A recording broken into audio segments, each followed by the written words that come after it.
এই ভিডিওতে আমি তোমাদের লজিক গেট সম্পর্কে বলবো। যে চ্যাপ্টারটা পড়ানো হচ্ছে সেটা হচ্ছে logic gate and combinational logic circuit. আচ্ছা, লজিক গেট কী জিনিস? লজিক গেট হলো ডায়োড, ট্রানজিস্টর বা আইসি দিয়ে তৈরি একটা বিশেষ ধরনের ডায়াগ্রাম বা বিশেষ ধরনের একটা সার্কিট, যেটা কিনা এক বা একাধিক ইনপুট নেবে এবং একটি আউটপুট দেবে।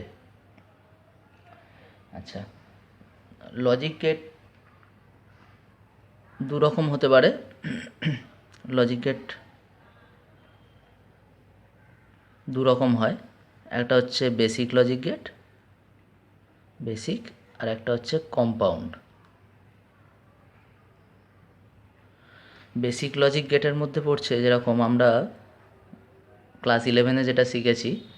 বেসিক লজিক গেট হচ্ছে 3 রকম বেসিক লজিক গেট হতে পারে: or, and, not. Basic logic gate কারা? না, যেগুলো তৈরির জন্য অন্য কোনো লজিক গেট দরকার হয় না, এরা স্বতন্ত্র, অন্য কোনো লজিক গেটের সাহায্যে এগুলো তৈরি হচ্ছে না, এরা প্রাথমিক বা বেসিক লজিক গেট। আর কম্পাউন্ড হচ্ছে যে সকল লজিক গেটগুলো বেসিক লজিক গেটের সাহায্যে তৈরি হয়। যেরকম মনে করো এক্সঅর, এক্সনর, 4টে আছে এরকম: এক্সনর, ন্যান্ড,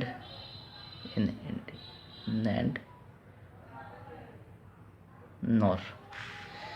এই 4টে হচ্ছে কম্পাউন্ড লজিক গেট। আচ্ছা, এবার আমি এই মোট সাতটা লজিক গেট একটা একটা করে আলোচনা করব। যেরকম প্রথমেই মনে করো অর গেট। অর গেট জিনিসটা কি? যখন অর গেটের মধ্যে দিয়ে কোনো ইনপুট দেওয়া হবে, মনে করো দুটো ইনপুটের কথাই আমি যদি বলি, দুটো ইনপুট দেওয়া হবে, তখন যদি ওই দুটো ইনপুটের মধ্যে অ্যাটলিস্ট একটা, কমপক্ষে একটা যদি 1 হয়, তাহলে আউটপুটটা 1 হবে। কমপক্ষে একটা 1 হলেই আউটপুট 1 হবে। অর গেটের সিম্বলটা, এটা একটা 2 ইনপুট, মনে করো এটা একটা 2 input or gate. A B নাম দিচ্ছি আমি ইনপুট দুটোকে। এখান দিয়ে যেটা আউটপুট হিসাবে বেরোবে সেটা হচ্ছে এ প্লাস বি। এবার আমি ট্রুথ টেবিলটা আঁকছি, দেখো। এ বি, যেহেতু দুটো ইনপুট, এ বি এর 4টে কম্বিনেশন পাওয়া যাবে: 0 0 0 1 1 0 1 1, 4টে combination. Output A plus B, এটাকে এফ বলা হয় অনেক সময়, F is equal to A plus B. আমি কি বললাম না, অর গেটের ক্ষেত্রে অ্যাটলিস্ট একটা যদি ইনপুট 1 হয়, তাহলে আউটপুটটা 1 হবে। কোথায় অ্যাটলিস্ট একটা ইনপুট 1 পাচ্ছি আমরা? এখানে 1 পাচ্ছি, একটা ইনপুট 1। এখানে অ্যাটলিস্ট একটা ইনপুট 1 আছে, এখানেও দুটো ইনপুটই 1 আছে, মানে অ্যাটলিস্ট একটা 1 আছে, তাই আমরা এটা 1 করলাম আউটপুটটা। আর এখানে কোনো 1 নেই, তাই এটা 0 হবে। তাহলে অর গেটের কাজ হচ্ছে দুটো ইনপুটের মধ্যে যদি অ্যাটলিস্ট একটা ইনপুট 1 হয়, সেক্ষেত্রে আউটপুটটা 1 হবে। এবার এটা 2 ইনপুট অর গেটে গেছে, এটা 3 ইনপুটও হতে পারে। 3 ইনপুটের ক্ষেত্রেও যদি অ্যাটলিস্ট একটা 1 হয়, সেক্ষেত্রে আউটপুট 1 হতে পারে। 3 ইনপুট, 4 ইনপুট, যত ইচ্ছা হতে পারে। আচ্ছা, এবার আসছি অ্যান্ড গেটে। অ্যান্ড গেট,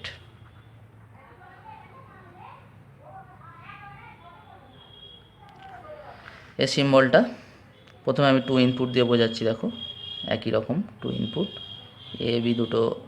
এটা অনেকটা বড় হাতের ডি এর মতো সিম্বলগুলো সঠিক আঁকার চেষ্টা করতে হবে। আচ্ছা, এটা এ ডট বি হিসাবে লেখা হয়। যেরকম অর গেটে এ প্লাস চিহ্ন মানে অর বোঝাচ্ছে, তেমনি ডট চিহ্ন মানে এখানে অ্যান্ড বোঝাচ্ছে, এ ডট বি। আচ্ছা, অ্যান্ড গেটের ক্ষেত্রে আমি বলবো বোথ ইনপুট 1 হলে, তাহলে কেবলমাত্র সেক্ষেত্রেই আউটপুটটা 1 হবে। এখানে অর গেটের ক্ষেত্রে ইদার, অ্যান্ড গেটের ক্ষেত্রে বোথ। তাহলে আমি ট্রুথ টেবিলটা দেখো, 0 0 0 1 1 0 1 1, এক্ষেত্রে এ ডট বি হলে আমি বললাম কি বোথ ইনপুট 1 হলে both of the inputs are 1, both of the inputs are 1 means last input যেটা এইটা, এই কম্বিনেশনটা বোথ ইনপুট 1 হয়েছে, তাহলে এইখানে 1 হবে, বাকিগুলোর ক্ষেত্রে 0 হবে। তাহলে এ অ্যান্ড বি কেবলমাত্র এটা হবে। আচ্ছা, এরপর আসছি নট গেট হচ্ছে একটা ইউনারি অপারেটর। নট মিনিং এর হচ্ছে একটা মাত্র ইনপুট থাকবে, নটের ক্ষেত্রেই কেবলমাত্র একটা মাত্র ইনপুট থাকে, যেরকম এইটা নট গেটের সাইন্স, এ গেলে এ ড্যাশ বা এ বারও বলা যেতে পারে বা এ ড্যাশও বলা যেতে পারে, যে কোনো একটা লেখা যায়। আচ্ছা, এর তাহলে ট্রুথ টেবিলটা খুব ইজি, এটা যেহেতু একটা মাত্র ইনপুট তাহলে একটাই হবে 0 1, আর এ বার হিসাবে আসবে 1 0, অপোজিটটা হয়ে যাবে, নট গেট অপোজিট হয়ে যাবে। আচ্ছা, এই তিনটে হচ্ছে বেসিক লজিক গেট, এই তিনটে হলো বেসিক লজিক গেট। এই বেসিক লজিক গেটগুলো ব্যবহার করেই আমরা কম্পাউন্ড মানে যৌগিক লজিক গেটগুলো পাবো। যৌগিক লজিক গেট চারটে আছে, এক্সর, এক্সনর, ন্যান্ড, নর। এক্সরটা প্রথমে আমি আলোচনা করব, পরের পাতায় আসছি। এক্সর গেট,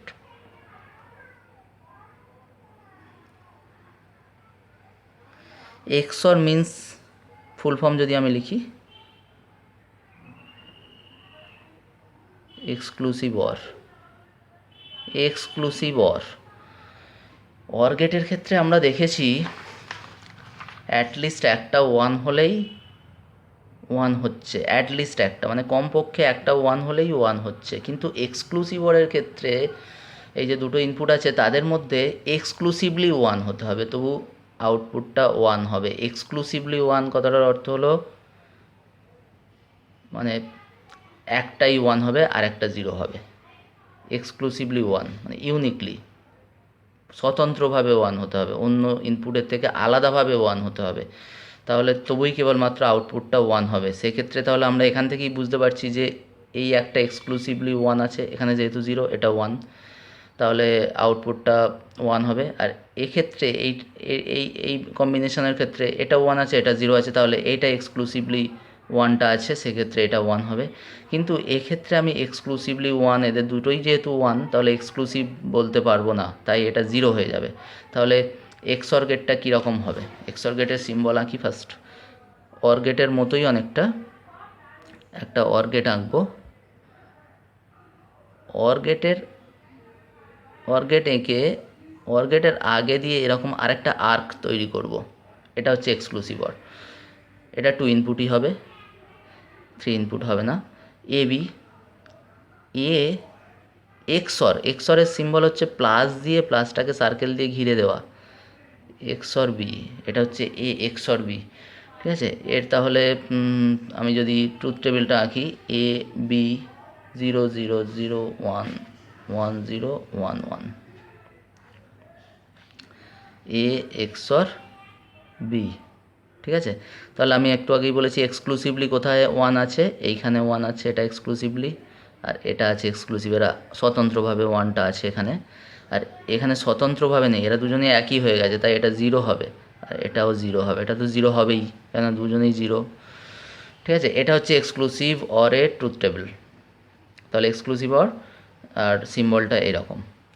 এবার খুব সহজ, এক্সক্লুসিভ নর,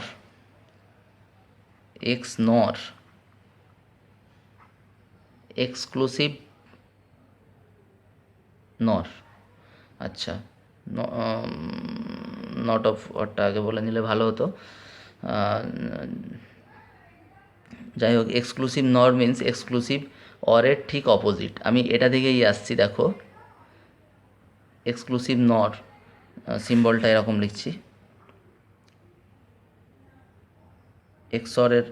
পুরো এক্সর গেটটাই আঁকবো।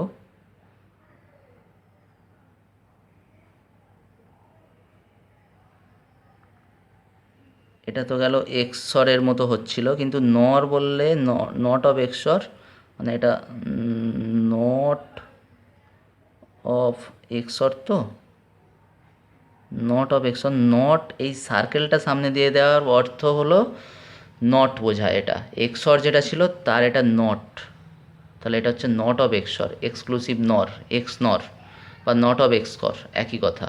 তাহলে এ বি, আর এটাকে আমরা লিখব এ ডট দিয়ে সার্কেল দিয়ে বি, এটা এক্স নরের সিম্বল, এক্স নরের অপারেটর, এটা এটা এক্স নর অপারেটর। তাহলে নট অফ এক্সক্লুসিভ অর, এই যে নট অফ এক্সক্লুসিভ অর। এবার এক্ষেত্রে আমার ট্রুথ টেবিলটা তাহলে কীরকম হবে, A B input, A X not B, যথারীতি চারটে combination.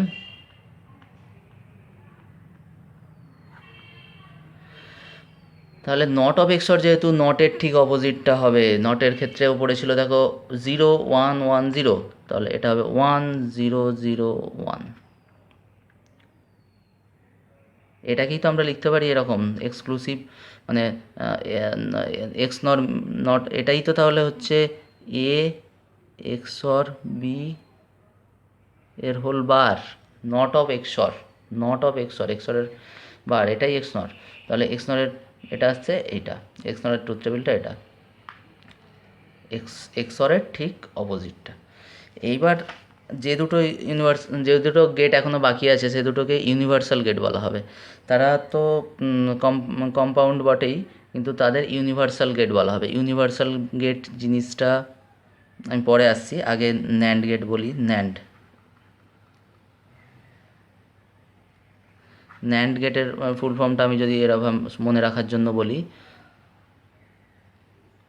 Not of and, not of and, not of and, NAND. আচ্ছা, তাহলে অ্যান্ড গেটের ঠিক অপোজিট, অ্যান্ড গেটটা আমরা যেরকম প্রথমেই করেছিলাম দেখো প্রথমের দিকে, এই যে অ্যান্ড গেটের ঠিক অপোজিট হবে ন্যান্ড। সিম্বলটাও এরকম হবে, খালি এখানে একটা সার্কেল লাগবে। তাহলে বুঝতেই পারছো যে অ্যান্ডের নট অফ অ্যান্ড মানে নট করতে গেলে এখানে একটা সার্কেল করতে হয়, তাহলে আমরা নিশ্চয়ই এখানেও তাই করব। অ্যান্ড গেট আঁকবো একটা, এ বি ইনপুট, অ্যান্ড গেট, আর এখানে একটা সার্কেল করে দেবো, এটা হচ্ছে এ ডট বি এর অপোজিট ন্যান্ড গেটের আলাদা কোনো অপারেটর সিম্বল নেই, অ্যান্ড গেটেরই মাথায় বার দিলে ন্যান্ড হয়ে যাবে, নট অফ অ্যান্ড। ঠিক আছে, তাহলে এর ট্রুথ টেবিলটাও নিশ্চয়ই এরকম হবে, অ্যান্ডের ঠিক অপোজিট 0 0 0 1 1 0 1 1। আমরা জানি যে এই 1 1-এর ক্ষেত্রে বোথ হলে 1, অ্যান্ডের ক্ষেত্রে 1 হয়, কিন্তু ন্যান্ডের ক্ষেত্রে ঠিক অপোজিটটা হবে, তাহলে এক্ষেত্রে 0 হবে, বাকিগুলোর ক্ষেত্রে 1 হবে। এটাই হচ্ছে এ ডট বি এর বার। আচ্ছা, এটা ন্যান্ড গেট হলো। এবার আসছি নর গেট।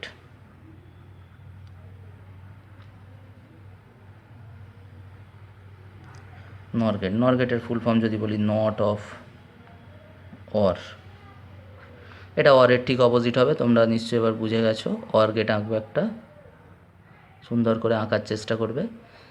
এ বি আর এই নর হয়ে গেল, নট করে দিলাম, এই যে নট।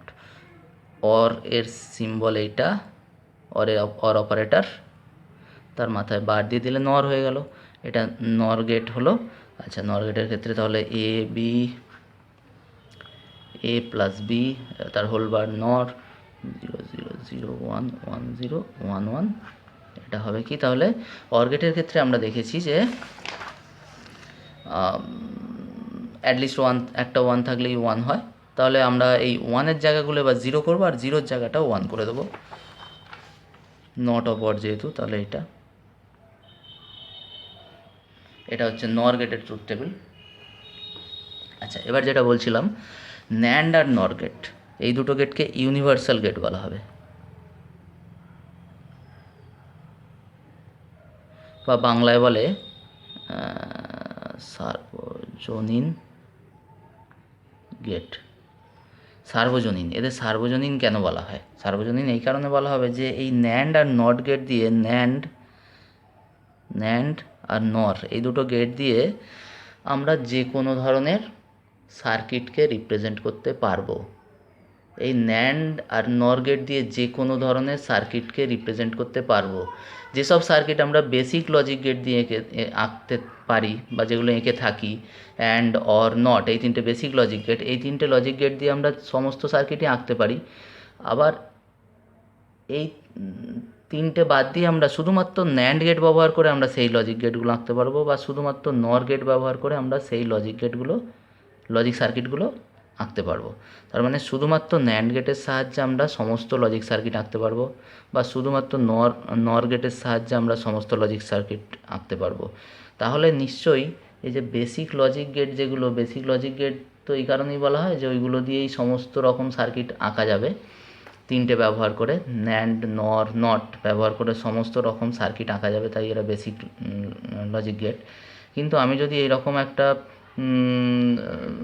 করি যে ন্যান্ড গেট দিয়ে কথা বলি, যে ন্যান্ড গেট দিয়ে সমস্ত রকম একা ন্যান্ড গেট দিয়েই শুধু সমস্ত রকম সার্কিট ড্র করা যায়, তাহলে নিশ্চয়ই ন্যান্ড গেট একাই অ্যান্ড অর নটের কাজ করবে।